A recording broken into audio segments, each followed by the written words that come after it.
Could these terrifying encounters have finally given us the concrete evidence we've been waiting for? The long-awaited proof that the most elusive creatures do exist, if only the reports had actually been investigated and the evidence scientifically tested. Welcome to Parks Unseen. I'm your host, Liam Wolf.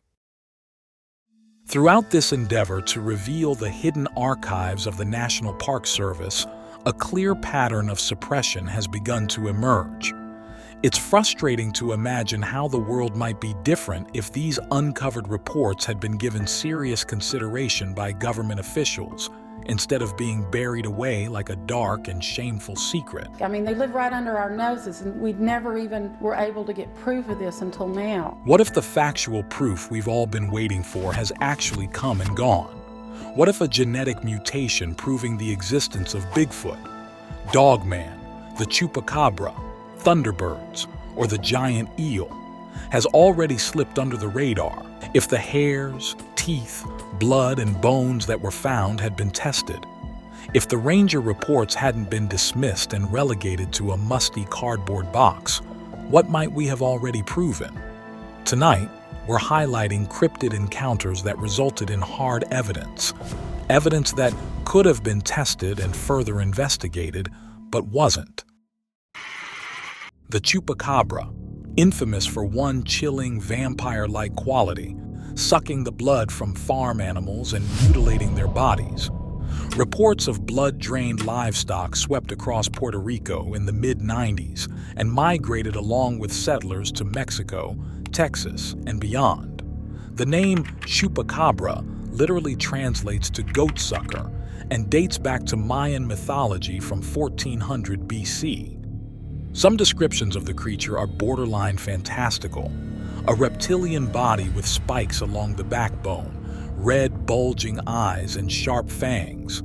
More commonly, though, it's said to resemble a hairless wild dog or mangy coyote with a prominent spinal ridge.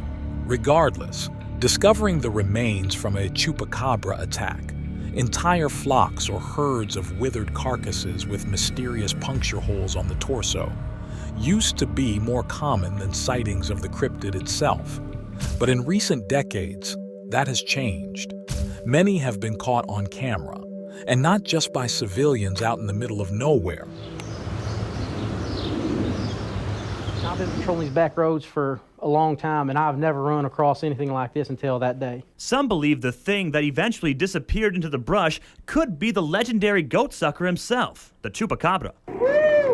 Riedel says it's about the size of a coyote, but when he froze the video and saw its profile, I knew it wasn't a coyote. He tells us it looks a lot like this creature found dead in Cuero last year. It was first believed to be a Chupacabra, but tests at Texas State showed it was some sort of coyote. The sheriff believes the beast caught on tape may be the same thing, but as Cuero receives national attention and quickly becomes the Chupacabra capital of the world, this lawman admits anything is possible. I love this for DeWitt County. It has brought a lot of attention to us. We're not near ready to put this one to bed yet. Some of these mysterious creatures were shot dead from afar, or were found dead to begin with, but only a few ever had their DNA tested. Each time, the results revealed a strange hybrid of wolf and coyote. Although it's uncommon, wolves and coyotes can breed in the wild, but they don't look anything like these leathery, hairless mongrels. Could the real DNA results have been obscured? Or could the Chupacabra actually be the result of a real animal mutation, and not a cryptid after all? Could he join the ranks of the platypus, the giant squid, the okapi, and so many others throughout history? What do you think about this theory? One unique encounter could have answered this question once and for all. A woman in Texas says she's found the legendary Chupacabra and has the evidence to prove it. He saw this strange animal sitting up here eating corn. He called me to come and look, and I said, Bubba, that looks like a baby Chupacabra. With its hairless back, large claws, countless teeth, and ferocious growl, many would say this animal fits the bill. You know, I hunted coons, 20 years with dogs and all that. And I ain't never seen nothing look like that right there. Parma says one of the big signs it's not a raccoon is its growl.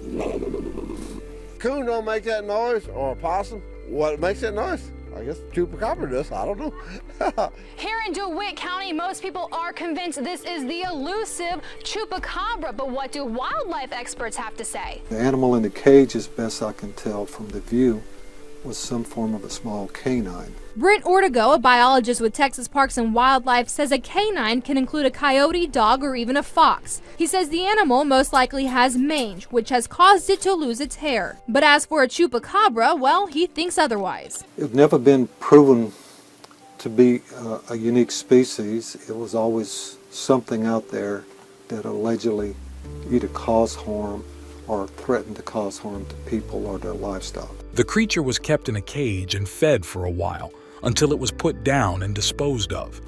But why wasn't its DNA tested?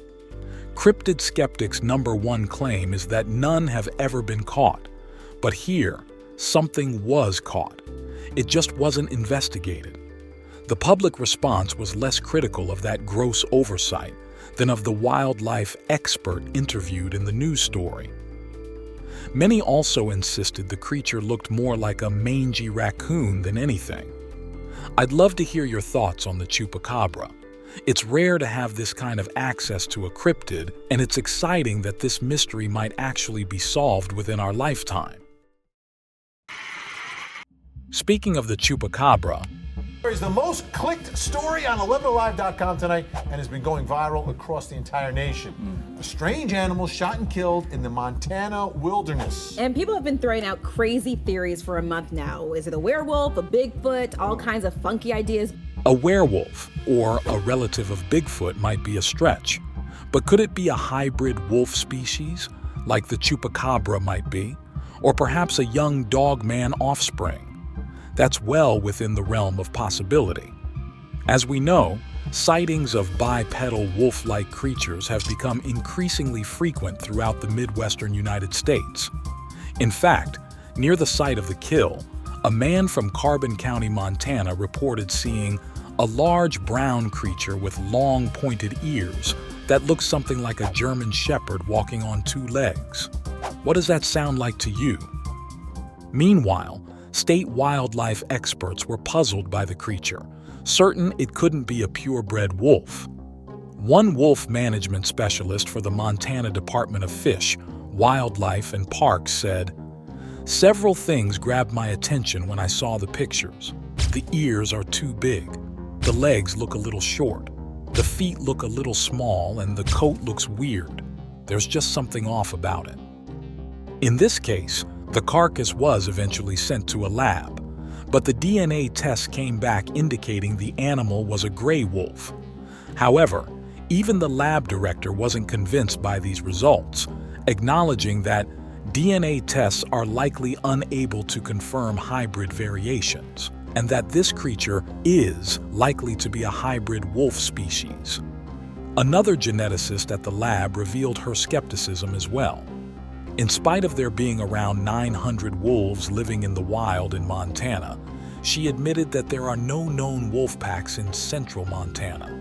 So, while the results of the DNA test have become the official record, from where I stand, there's a deeper mystery that persists here.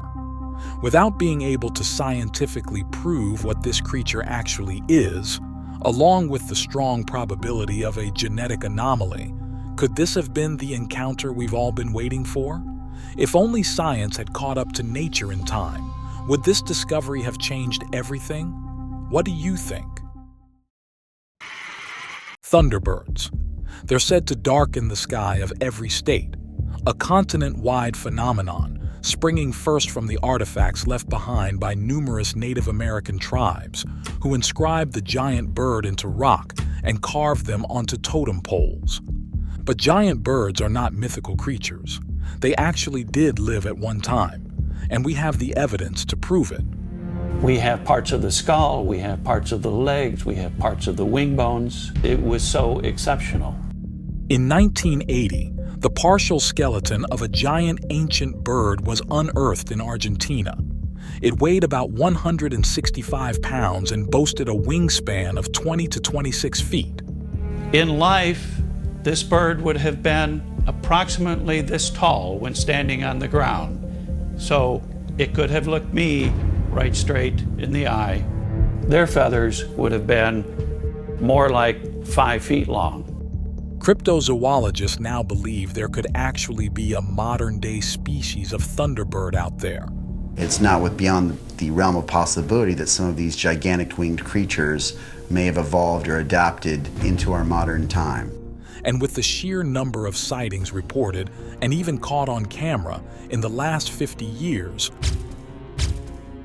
it can no longer be denied. There's something ominous flying in the skies above.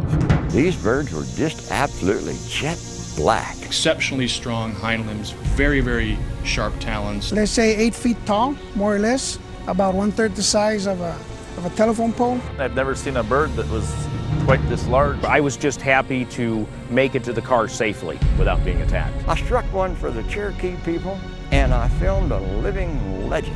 But I remember everything every day to the T, you know. I remember what happened to me. I had nightmares for a long time there. There are possibly hundreds of these Thunderbird sightings on record in modern times. We cannot totally ignore the possibility that they do exist. Believe it or not, the most terrifying thing about encountering a Thunderbird is not their size, but their strength, and their frequent attempts to carry away small animals and even children. While playing hide and seek with friends, 10-year-old Marlon Lowe was suddenly attacked by 2 enormous birds before one tried to carry him away. His mother, one of several eyewitnesses, chased after him screaming. The boy was carried nearly 40 feet before the bird released him and flew away. The family reported the attack to police and went to some trouble to prove their case, even going so far as to hire some hunters to track the birds down. Separately, CBS hired a former U.S. Marines combat photographer, Chief A.J. Huffer of the Central Tribal Native American Council, to try and track down the mysterious creatures. His astounding footage is one of the most watched cryptid videos in history. You are now seeing the original footage of living flying Thunderbirds straight out of Native American legends. This footage has been studied by several universities since July 1977. A cousin later confirmed online that 2 carcasses were found and destroyed, one of which had been struck by a vehicle. In an alleged effort to prevent mass hysteria, the Logan County Sheriff's Department kept this off the official record, and, surprise, surprise, no genetic material was taken or sent to a lab for testing. In the earliest and most horrifying abduction recorded, a 5-year-old girl was playing on an alpine slope when she was snatched up by a giant bird and carried to its nest. Her badly mutilated body was discovered by a shepherd 2 months later, and the nest was said to contain several eaglets surrounded by heaps of goat and sheep bones. Another 5-year-old girl was plucked up from her parents' farm and carried away for more than a mile before the giant bird dropped her onto a mountain ledge. Several witnesses cited a bird the size of a Piper Cub airplane. The wife of a Clinton County sheriff saw an enormous bird over Little Pine Creek.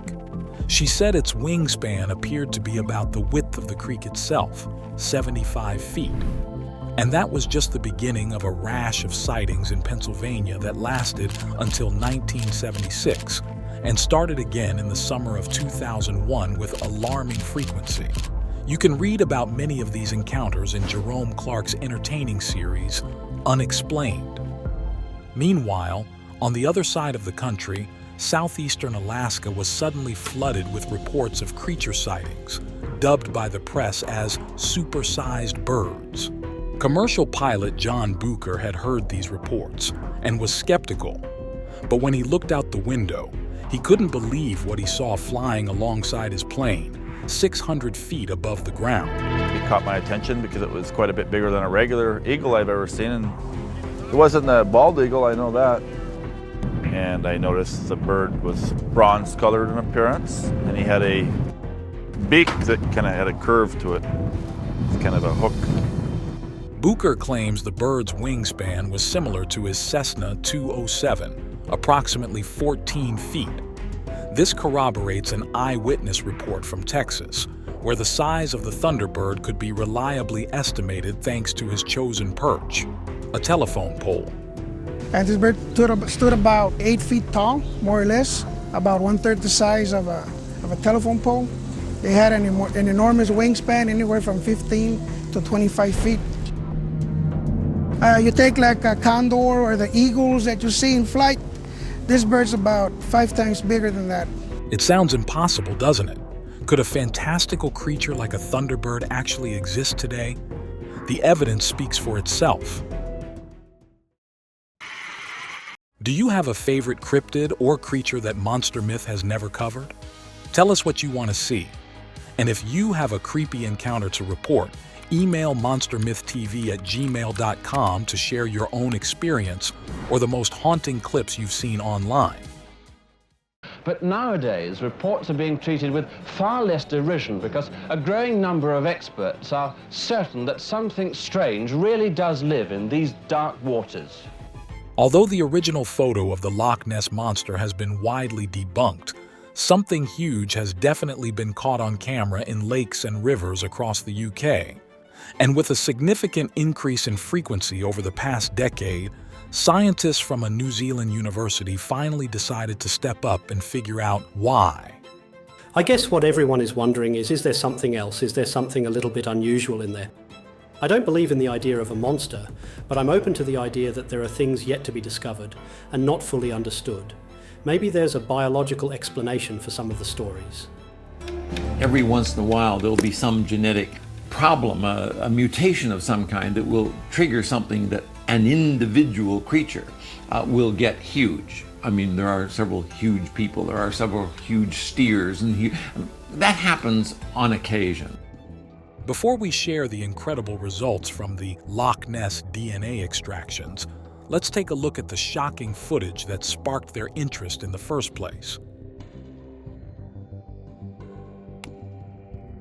Chi Kelly was in Scotland on vacation with her husband, who grew up in the nearby town of Inverness. While sightseeing in a remote corner of Dores Beach, she saw something unusual moving through the water and grabbed her camera. It was spinning and rolling at times, she later reported. We never saw a head or neck, and it never came up again for air. By the time the creature disappeared just 2 minutes later, she had captured an impressive 71 photos with high resolution and depth of field. Thanks to some help from the Cryptid Factor, an entertaining podcast hosted by some familiar faces which has recently made the leap to YouTube, the photos have been stitched together and time-lapsed. It's unclear why they weren't released until now. Some speculate the memory card had been lost or was thought to be damaged, or maybe Kelly kept them a secret intentionally, fearing ridicule. But in March 2024, these striking images were finally unleashed on the world. Since 1933, over 1,000 photos have purported to depict the elusive Loch Ness monster, but we've never seen anything quite like this. And because of the metadata stored in the files, they are proven originals that haven't been photoshopped or falsified in any way. Veteran Nessie hunter Steve Feltham was also impressed, saying, "They are the most compelling surface images of the phenomenon. It's rare to see something so clear on the surface. It is a moving creature and totally unexplained. They are remarkable. They are vindication for all the people who believe there is something unexplained in Loch Ness. They are exactly the type of pictures I have been wanting to take for 3 decades. They warrant further investigation." Although many cryptid sightings occur in the wilderness, the urban jungle has seen its fair share of oddities too, which tend to have a larger number of eyewitnesses than encounters in isolated settings. 2 years earlier, a curious string of sightings occurred in quick succession around the River Thames. This video, taken from a cable car overhead, appears to show a huge mass with 2 humps emerging from the surface. Wildlife experts admitted they were stumped, But when the creature was sighted again by dozens of eyewitnesses in the same week, that's when this underwater giant really caused a stir. This footage was captured by a tourist while aboard a sightseeing boat. But in spite of the public crowd of eyewitnesses, even she seems unconvinced by her own footage, prompting countless pile-on jokes in the comments.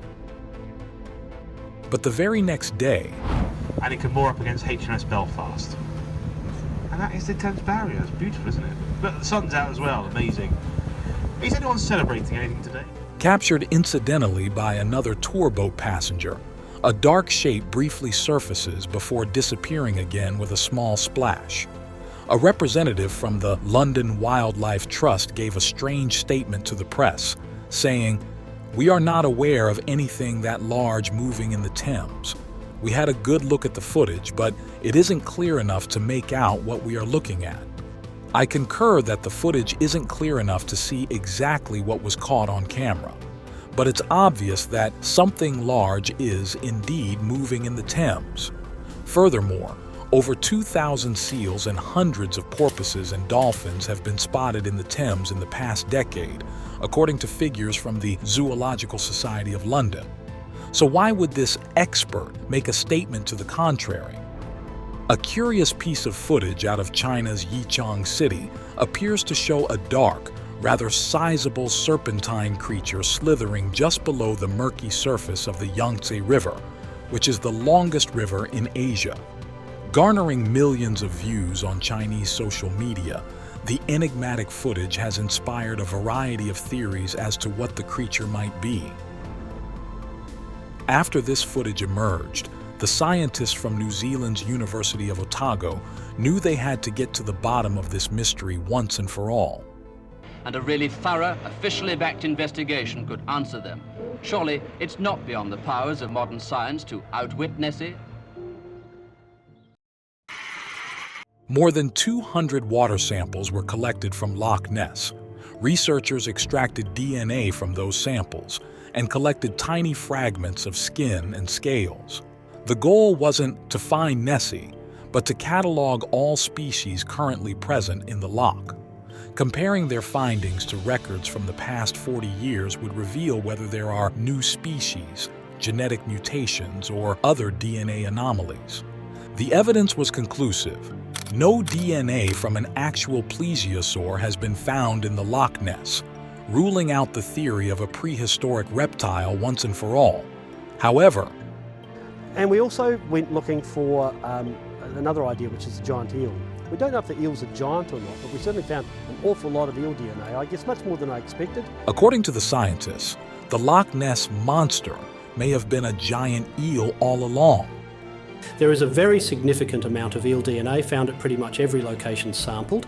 Our data doesn't reveal their size, but the sheer quantity of the material says that we can't discount the possibility that there may be giant eels in Loch Ness. Therefore, we can't discount the possibility that what people see and believe is the Loch Ness monster might actually be a giant eel. As it turned out, the scientists were right. There was a biological explanation for some of the stories, while others, unfortunately, still remain a mystery for now. Who knows which cryptid will be the next to make history, or what new species might be discovered or genetically mutated in our lifetimes. Thank you for joining us on another expedition through our national parks and beyond. Until next time, stay curious and keep your eyes open. In the wild, you never know what secrets may be lurking, waiting to be unveiled in the great expanse of parks unseen.